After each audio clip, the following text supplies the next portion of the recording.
Okay, so the new Deftones album, Private Music, is here. I'm blown away by this album. It is, at least on first impression, their most epic album to date. And I'm listening a month after the release date, but that's the way it's hitting me. They sound way more creatively fresh and energized than I would ever have expected at this late stage in their career. This is a band I saw touring behind their first album back in '95, Adrenaline, and a band I started to love on the release of their second album, Around the Fur, in '97, but also a band that I've always felt had some real limitations.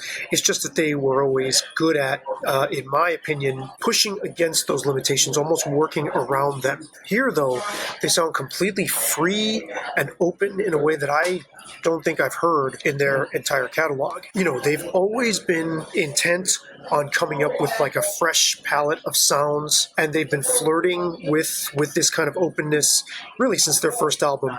But this is the first time I really feel like their reach does not exceed their grasp. It's like their grasp has finally caught up to what their ambitions are, like their ability to execute has caught up with their ideas. And that's interesting because Private Music is not really an overtly experimental album, not as much as White Pony or their self-titled album from '03 or Saturday Night Wrist, but the album is, strangely enough, the most complete blend of shoegaze and heavy music that I've ever heard.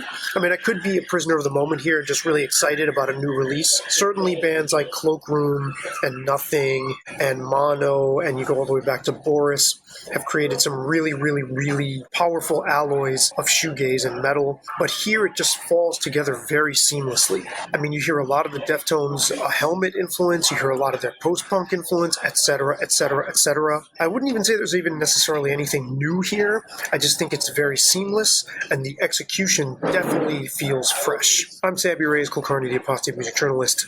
Those are my thoughts for now. Check out my interview with Chino Moreno and Sean Lopez talking about the most recent Crosses album, linked right here.